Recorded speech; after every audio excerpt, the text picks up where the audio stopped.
नमस्कार दोस्तों।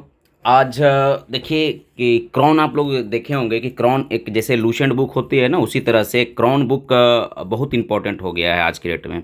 हर एग्ज़ाम में कहीं ना कहीं क्राउन को लेकर के थोड़ा सा क्वेश्चन वगैरह बन रहा है। तो देखिए, एक किसी के पास आपके पास लूसेंट हो सकता है।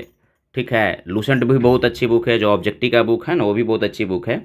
लेकिन अब का जो ट्रेंड आ रहा है क्वेश्चन का, थोड़ा सा लेवल बढ़ा रहा है। तो जो क्राउन है ना, ठीक है, क्या है, क्राउन जो है इसमें थोड़ा लूसेंट से लेवल हाई करके दिया है। ठीक है, तो आज से हम लोग इसका चैप्टर बाई चैप्टर देखेंगे। ठीक है, तो इसका देखिए, शुरू करते हैं हम लोग हिस्ट्री का। देखिए, क्राउन का ये सबसे फर्स्ट चैप्टर है इतिहास का। ठीक है, तो भारतीय इतिहास का सबसे फर्स्ट चैप्टर है जिसमें प्राचीन भारत का इतिहास लिखा गया है। और इसमें पहला जो चैप्टर बनाया है पाषाण काल। बहुत सारा किताब में देखिएगा सीधे जैसे लूसेंट है तो लूसेंट सीधे सिंधु घाटी सभ्यता से स्टार्ट किया है। जो पाषाण काल से जो क्वेश्चन आता है इसको कहीं ना कहीं वो छोड़ने का प्रयास किया है। लेकिन अब देखा गया है कि पाषाण काल से भी काफ़ी ज़्यादा क्वेश्चन आने लगा है, तो इसलिए पाषाण काल को भी अच्छे से हम लोग देखेंगे। तो चलिए शुरू करते हैं। इसका पहला क्वेश्चन है, एरन और, देखिएगा, एरन और नागदा, नागदा किस संस्कृति का प्रमुख स्थल है। ठीक है, किस संस्कृति का प्रमुख स्थल हो जाएगा, तो ये हो जाएगा मालवा संस्कृति का। किसका हो जाएगा, मालवा संस्कृति का। तो यह ध्यान रखना है। ठीक है, कि एरन और नागदा की संस्कृति का प्रमुख स्थल है तो मालवा संस्कृति का है। नेक्स्ट है, खादानों की कृषि सर्वप्रथम प्रारंभ हुई थी, तो कब प्रारंभ हुई थी। देखिए, खादान मतलब होता है कृषि, तो कृषि कब प्रारंभ हुआ था, तो नवपाषाण काल में हुआ था, यानी कि ए ऑप्शन हो जाएगा नवपाषाण काल। नेक्स्ट है कि भीमबेटका किसके लिए प्रसिद्ध है। ठीक है, तो भीमबेटका प्रसिद्ध है किसके लिए, तो देखिए गुफाओं के शैल चित्र के लिए। आप लोग भीमबेटका जानते होंगे, मध्य प्रदेश में भीमबेटका है तो उस लिए प्रसिद्ध है। तो यानी कि भीमबेटका किसके लिए प्रसिद्ध है, गुफाओं के शैल चित्र के लिए। नेक्स्ट है कि इंदिरा गांधी राष्ट्रीय मानव संग्रहालय कहाँ पर स्थित है या कहाँ पे है। देखिए, इंदिरा गांधी जो राष्ट्रीय मानव संग्रहालय है ये है आपका भोपाल में है। ठीक है, तो ऑप्शन सी हो जाएगा, यानी कहाँ है, तो भोपाल में है। पुरा पाषाण, यानी कि पुरा पाषाण, मध्य पाषाण और नव पाषाण किस क्षेत्र के विकास हुआ है, यानी कि पुरा पाषाण काल का, मध्य पाषाण काल का किस क्षेत्र में विकास हुआ है। ठीक है, तो ये विकास हुआ है कहाँ हुआ है, नर्मदा घाटी में। यानी कि तीनों काल, पुरा पाषाण यानी पूरा, मध्य और नव, ये तीनों का विकास कहाँ हुआ, तो नर्मदा घाटी में हुआ है। ठीक है, गर्थ आवास का साक्ष्य कहाँ मिला था, तो देखिए गर्थ आवास का साक्ष्य मिला कहाँ, तो बुर्ज होम में मिला है। अब बुर्ज होम कहाँ है, तो जम्मू कश्मीर में। ये भी पूछा हुआ है कि ज़मीन के अंदर गड्ढा खोद कर कहाँ के लोग रहते थे, तो जम्मू कश्मीर के। वही जो ज़मीन खोद करके जो गड्ढा में रहते थे ना, उसी को बुर्ज होम कहते थे। एक्चुअली ठंडा से बचने के लिए ऐसा किया जाता था। नेक्स्ट है, भारत में मानव का सर्वप्रथम साक्ष्य कहाँ से मिलता है, तो इसका साक्ष्य मिलता है, देखिए नर्मदा घाटी से सबसे पहला साक्ष्य मिलता है। यानी कि मानव का सबसे पहला साक्ष्य कहाँ से मिलता है, तो नर्मदा घाटी से मिलता है। नेक्स्ट है कि भीमबेटका की गुफाएं कहाँ स्थित है, तब भीमबेटका की गुफाएं कहाँ स्थित है, तो ये है रायसीना जिला में, यानी कि अब्दुल्लागंज रायसीना में। इसका ओरिजिनल नाम रायसीना ही है। ठीक है, अगर राज्य का नाम याद रखना है तो मध्य प्रदेश में है ये। भारतीय उपमहाद्वीप में कृषि के प्राचीनतम साक्ष्य कहाँ से प्राप्त हुए हैं, तो ये प्राप्त हुए हैं मेहरगढ़ से। कहाँ से प्राप्त हुआ है, पूछेगा आपसे कृषि का प्राचीनतम साक्ष्य कहाँ से प्राप्त हुआ है, तो मेहरगढ़ से हुआ है। नवादा टोली किस राज्य में अवस्थित है, तो यह है मध्य प्रदेश में। तो याद रखिएगा कि नवादा टोली कहाँ अवस्थित है, तो मध्य प्रदेश में अवस्थित है नवादा टोली। नेक्स्ट है कि दक्षिण पूर्वी राजस्थान की संस्कृति को क्या कहा जाता है। दक्षिण पूर्वी यानी कि दक्षिण भी और पूर्वी भी है, तो इसको आहार संस्कृति कहते हैं। क्या कहते हैं, आहार संस्कृति बोलते हैं। तो एक्चुअली ये राजस्थान उस्थान के लिए एग्जाम में इंपॉर्टेंट है, लेकिन देखिए एसएससी में भी पूछा हुआ है तो इंपॉर्टेंट हो गया। ठीक है, नेक्स्ट है, पशुओं को पालतू बनाए जाने का प्रशिक्षण यानी कि प्राचीनतम साक्ष्य किन दो स्थलों से मिला। देखिए, इसमें दो स्थल के बारे में पूछा है, तो ये दो स्थल कौन हो जाएगा, तो हो जाएगा बागोर और आदमगढ़ हो जाएगा, यानी कि ऑप्शन ए हो जाएगा, बागोर और आदमगढ़ हो जाएगा। अगला है कि भारतीय पुरातत्व सर्वेक्षण। देखिए, भारतीय पुरातत्व सर्वेक्षण हो गया, निम्नलिखित किस मंत्रालय के अंतर्गत आता है, यानी कि भारतीय पुरातत्व सर्वेक्षण है किस मंत्रालय के अंतर्गत काम करता है, तो ये करता है सांस्कृतिक मंत्रालय के अंतर्गत। ठीक है, किसके अंतर्गत काम करता है, सांस्कृतिक मंत्रालय के अंतर्गत। चलिए अब आगे देखते हैं, निम्न में से कौन सा स्थल प्राग ऐतिहासिक, देखिएगा क्या कर रहा है, प्राग ऐतिहासिक चित्रकला के लिए प्रसिद्ध है, तो कौन सा हो जाएगा, तो प्राग ऐतिहासिक मतलब बहुत पुराना। देखिए, सबसे पुराना भारत में यही है, भीमबेटका की गुफा। ये कहाँ है? मध्य प्रदेश के रायसीना जिला में है। नेक्स्ट है कि बृहद पाषाण स्मारकों की पहचान की गई है, यानी कि जो बड़ा बड़ा पाषाण स्मारक होता है ना, तो किस लिए बनाया गया था? तो देखिए, इस बनाया गया था मृतकों को दफनाने के लिए। किसके लिए बनाया गया था? मृतकों को दफनाने के लिए। एक्चुअली क्या होता था कि मृतक को पहले दफना दिया जाता था, जैसे कोई बॉडी है तो इसको दफना दिया गया ऐसे, और उसके चारों तरफ क्या पत्थर खड़ा कर दिया जाता था। ठीक है, यही था क्या चीज? बृहद पाषाण स्मारक। ठीक है, अगला है कि मानव द्वारा सर्वप्रथम प्रयुक्त अनाज या सबसे पहले उपयोग किया गया अनाज कौन था? तो गेहूं था। कौन सा था? मानव द्वारा सबसे पहला उपयुक्त यानी कि उपयोग किया गया अनाज कौन था? गेहूं था। देखिए, कहीं कहीं पे जौ ऑप्शन देता है, जो गलत है। ठीक है, कई किताब लिखा है जौ, लेकिन ये क्या है? गलत है। ठीक है, आपको याद रखना है कि सबसे पहले मानव ने क्या उपयोग किया था? गेहूं का उपयोग किया था। नेक्स्ट है कि हड्डियों से निर्मित आभूषण भारत के मध्यकाल यानी कि मध्य पाषाण काल में के संदर्भ में प्राप्त हुए थे, यानी कि हड्डियों से निर्मित जो आभूषण था ये कहाँ से प्राप्त हुआ है? तो ये प्राप्त हुआ है महदाहा से प्राप्त हुआ है। कहाँ से प्राप्त हुआ है? महदाहा से प्राप्त हुआ है। यानी हड्डियों से जो निर्मित होता था ना आभूषण, जैसे आप पहले देखते होंगे छोटा छोटा हड्डी रहता था, उसको माला बना करके आदिवासी लोग पहना करते थे, अभी भी पहनते हैं कहीं कहीं पे।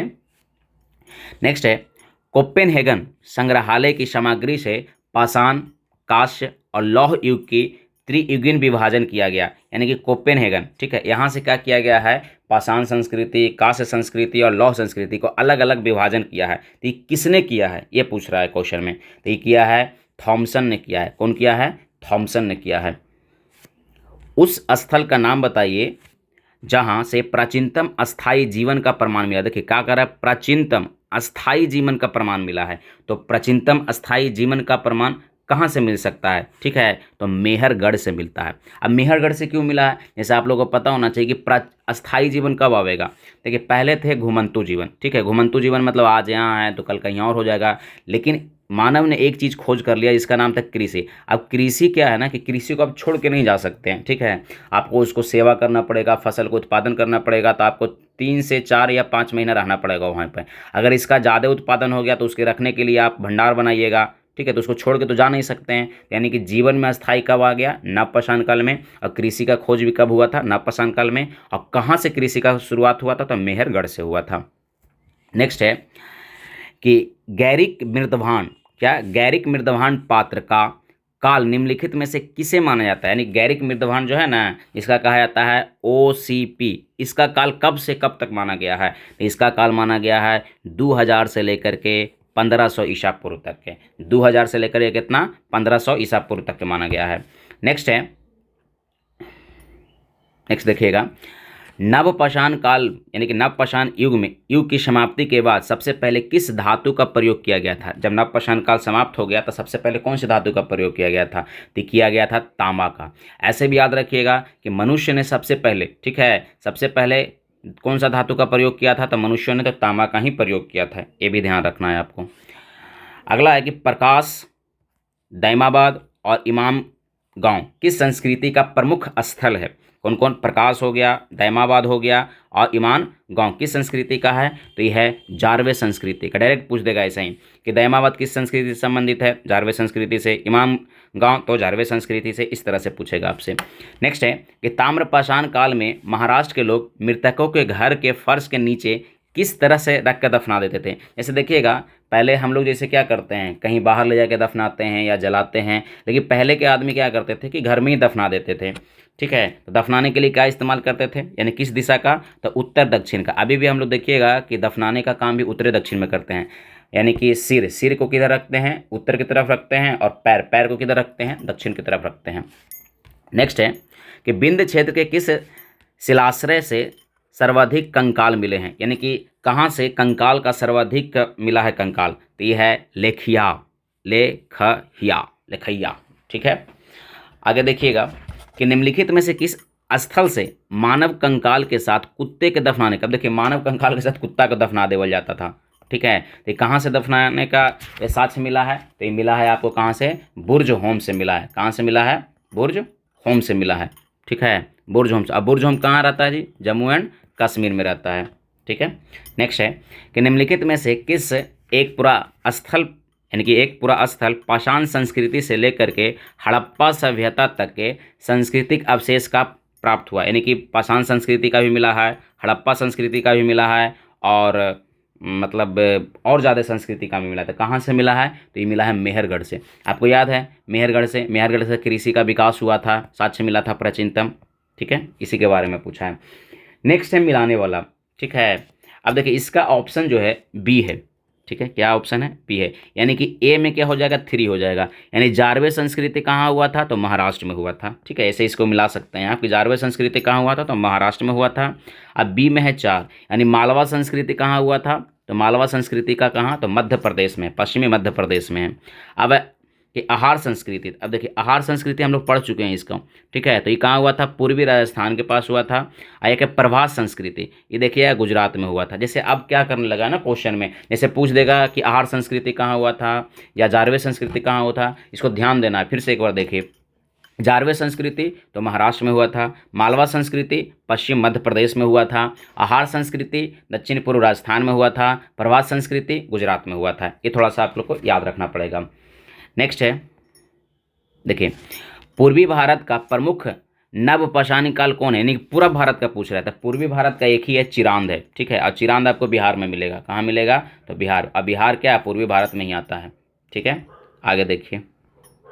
नेक्स्ट है, उत्खनित प्रमाणों के अनुसार पशुपालन का प्रारंभ कहाँ से हुआ था? देखिए पशुपालन, ठीक है, ये प्रारंभ कहाँ से हुआ था? तो नवपाषाण काल में किया गया था पशुपालन का शुरुआत। ठीक है, पशुपालन की शुरुआत कहाँ से किया गया है? तो नवपाषाण काल से शुरू किया गया है पशुपालन का। नेक्स्ट है, राख का टीला। ठीक है, निम्नलिखित में से किस नवपाषाणिक स्थल को कहते हैं? नवपाषाणिक स्थल को पूछ रहा है, ये नहीं पूछ रहा है कि मोहनजोदाड़ो में या तो फिर सिंधु सभ्यता में पूछ रहा है। ठीक है, तो ये ध्यान रखना है। राख का टीला किसको कहते हैं? तो इसको कहते हैं संगन कल्लू को कहा जाता है। क्या कहा जाता है? संगन कल्लू को, संगन कल्लू को। नेक्स्ट है, नवादा टोली का उत्खनन किसने किया था? तो नवादा टोली का उत्खनन किसने किया था? तो इसका ऑप्शन हो जाएगा सी। ठीक है, HD सांकलिया ने किया था। HD सांकलिया ने। नवादा टोली का उत्खनन किसने किया था? HD सांकलिया ने किया था। अब देखिए निम्नलिखित में से किसको चालकोलिथिक युग भी कहा जाता है? तो चालकोलिथिक युग किसको कहते हैं? तो ताम्रपाषाण युग को कहा जाता है। किसको कहते हैं? ताम्रपाषाण युग को कहते हैं। देखिए ताम मतलब होता है, या चालकोलिथित ही होता है। एक ही कब्र से 3 मानव कंकाल मिला है, मतलब 3-4 आदमी को एक ही जगह दफना दिया गया है। तो कहाँ से मिला है? तो ये मिला है दमदमा से मिला है। कहाँ से मिला है? दमदमा से मिला है। नेक्स्ट है, लास्ट क्वेश्चन इस चैप्टर का है कि मध्यपाषाणिक प्रशंस में पशुपालन के प्रमाण जहाँ से मिले हैं वह स्थान कहाँ है? मतलब मध्यपाषाण काल में पशुपालन का साक्ष्य कहाँ से मिला है? तो ये मिला है आदमगढ़ से मिला है। कहाँ से मिला है? आदमगढ़ से मिला है। इसको 1-2 बार देखिएगा ना तो आपको क्लियर हो जाएगा। ठीक है, चलिए टेक केयर, बाय बाय।